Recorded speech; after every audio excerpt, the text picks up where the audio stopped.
Hello and welcome to episode 12 of the Watership Down podcast, in which we'll be dealing with two chapters, the story of the King's Lettuce and Silverweed. These two chapters seem to go together naturally. They can see the Watership Down rabbits telling the tale to the Cowslip Warren rabbits and the response of the rabbits from Cowslip's Warren.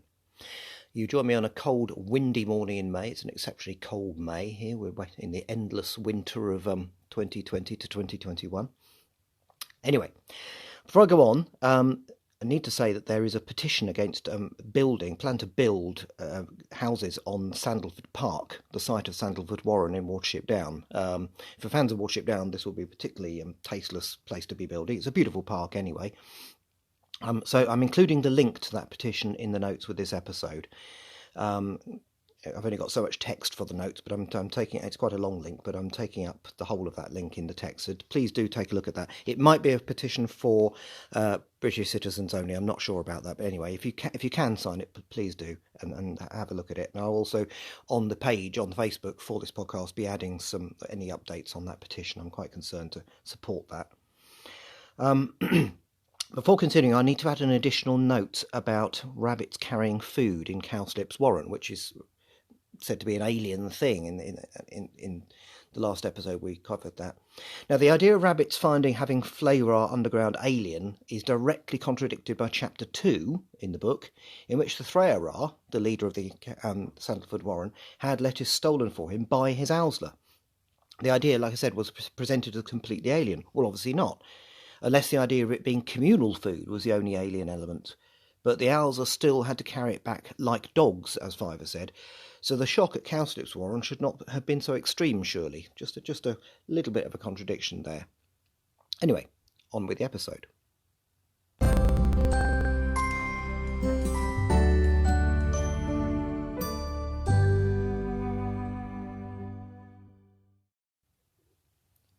Chapter 15. The Story of the King's Lettuce. This story of El-ahrairah, told by Dandelion in the great burrow at Cowslip's Warren, is the first of the stories of El-ahrairah's trickery to appear in Watership Down. The previous story of the origin of the world and the place of rabbits within it having been told in the woods near Sandalford in chapter 6.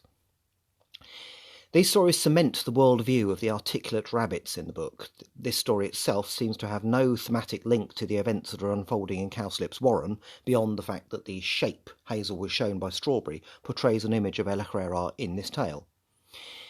Having so many enemies who continually try to kill them, rabbits take pride in not dominating nature, as so many human cultures have done, but in tricking it in order to survive.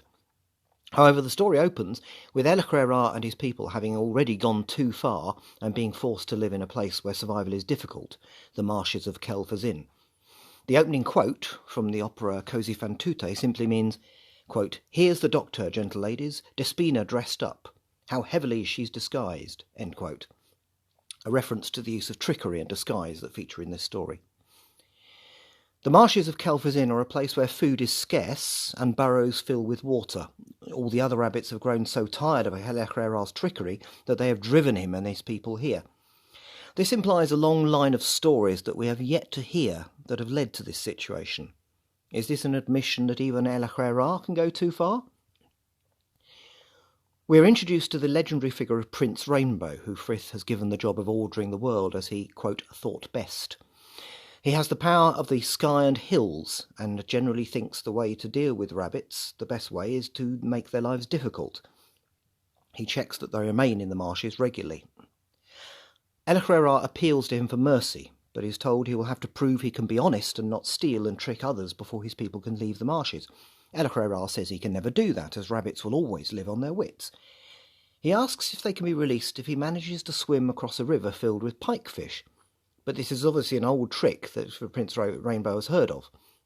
So he asks if they can be released if he can steal the lettuces from the garden of King Darzin, the ruler of the largest animal city in the world. We are, as always, left guessing how on earth rabbits have knowledge of such a concept. These lettuces are protected by the most secure garden imaginable, guarded by his followers. Prince Rainbow is so amused that he agrees that if El-ahrairah succeeds, his people will be allowed to multiply across the world and will never be able to be kept out of a vegetable garden ever again. These kinds of stories seem at times to almost encroach into the world of Beatrix Potter's Peter Rabbit in tone. However, Prince Rainbow says that the actual outcome will be the death of El-ahrairah, which will be a good thing. Strange how such a powerful being hasn't already just killed him then? As ever in myths and legends, the powerful have curious blind spots. Yona the Hedgehog, who is no Mrs. Tiggywinkle, overhears all that has been said and goes to tell King Darzin, who orders the guard on his lettuces to be doubled, as they are nearly ready and he plans to use them in a great feast. El-ahrairah goes to inspect the garden with his Captain of Owsla, Rabscuttle.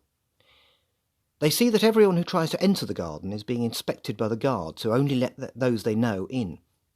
When Prince Rainbow later mocks him for not yet having the lettuces, he informs him that they are going to be delivered. El-ahrairah and Rabscuttle plot what to do, and as a result, Rabscuttle hides himself in an unprotected garden where King Darzin's children are taken to play. When the children arrive the next day, he joins them. Apparently a grown rabbit is about the same size as them and looks a lot like them. Does this mean they also have long ears, strong hind legs?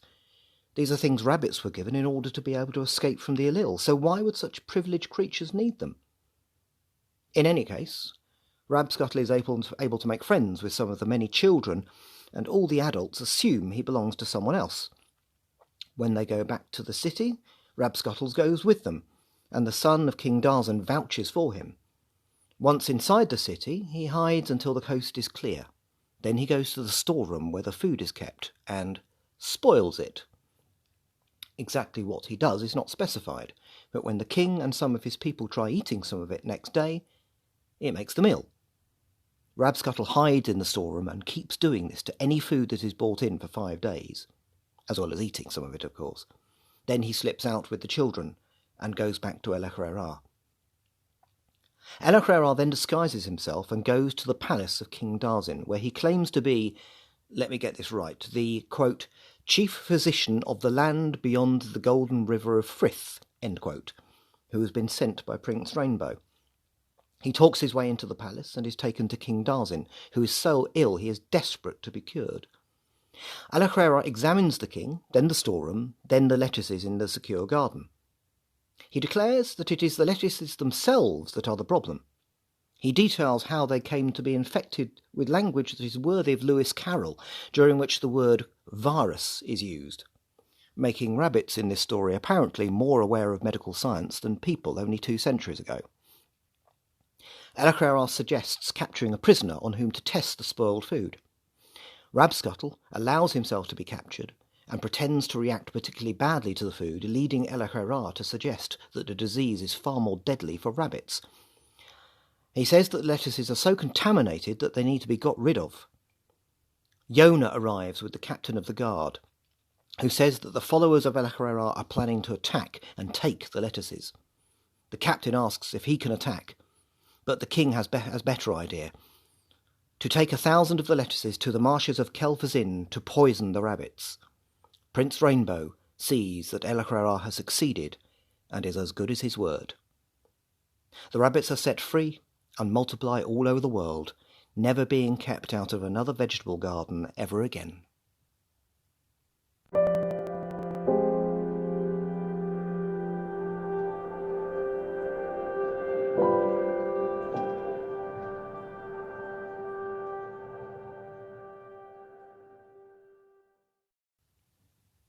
Chapter 16. Silverweed. The opening quote is from a poem by Sidney Keyes, 4 Postures of Death. Keyes was killed in action in World War II. The quotation implies a preoccupation with death, which was understandable for someone in his position. There is also sympathy for the dead, and for those who might as well be. As Dandelion finishes his story, several of his companions express admiration for his skills. He has helped them to feel more at home again in their comfort zone, having been in such a strange warren. But the reaction of their host is not what they expect. They seem to be unfamiliar with such tales and to regard the telling of them as something from the past. They evidently don't value them as an example for how rabbits should behave. Is this really a surprise?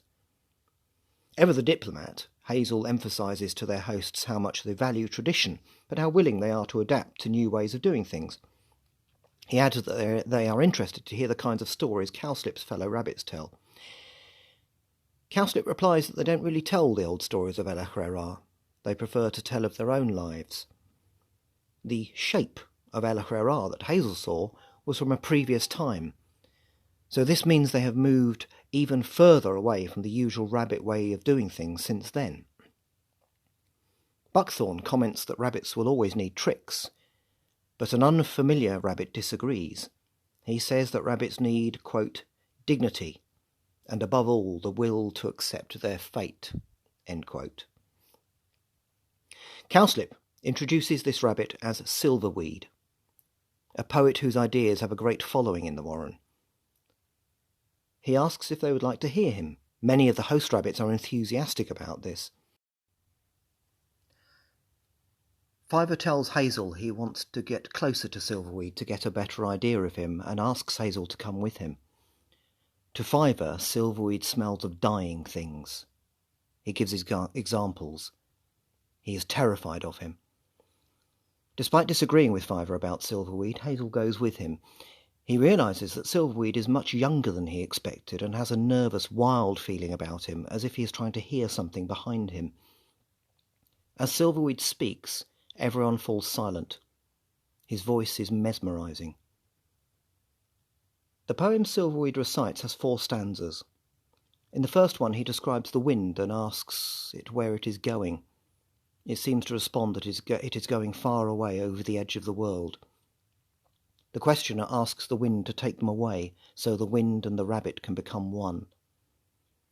The second stanza describes a stream in the same way, flowing into the night, with the rabbit again joining the stream. The third stanza treats the autumn leaves in the same way, going on their dark journey into the earth. The last stanza speaks of Frith, the sun god of the rabbits, setting below the horizon. The speaker is ready to give their life and become one with the sun. For creatures whose lives are entirely focused on survival in the face of predators, this is a shocking poem. Fiver has reacted to the poem with fascination, accepting every word, yet also with terror. It is obvious he has seen deep truths in what Silverweed has said, yet he seems to be trying to snap himself out of a revolted trance. Suddenly his rabbit's instinct to stay still changes to the urge to flee from the source of fear. He forces his way out of the great burrow violently, hurting at least one of their hosts in the process, when he becomes hysterical about not being able to pass between 2 large bucks. Hazel is desperate to avoid trouble and follows Fiver. He asks Bigwig to join him. He is angry and feels Fiver deserves the Bigwig treatment. Before they can catch up with him, Fiver turns to them and speaks as if they understand him. He says Silverweed speaks the truth. Therefore his words can't be folly. He felt himself like a cloud drifting towards Silverweed, but then he drifted away at the last moment. Some, quote, little part of him would not let him get any closer. He adds that he was wrong to say before that the roof of the great burrow is covered with bones. It is actually covered by a mist that covers the sky, so that they will never see the sun or Frith again. He finishes with saying that something can be true and yet still be folly or a serious mistake. Hazel and Bigwig are perplexed by what Fiver has said.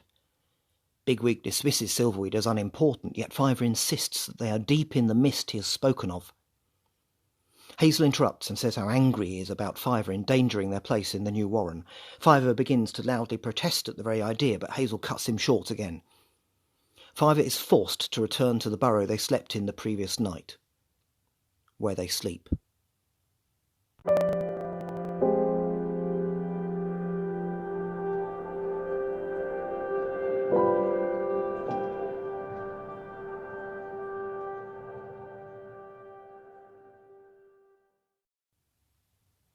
In the next episode, we finally learn the horrific secret of Cowslip's warren. At what cost will this knowledge come?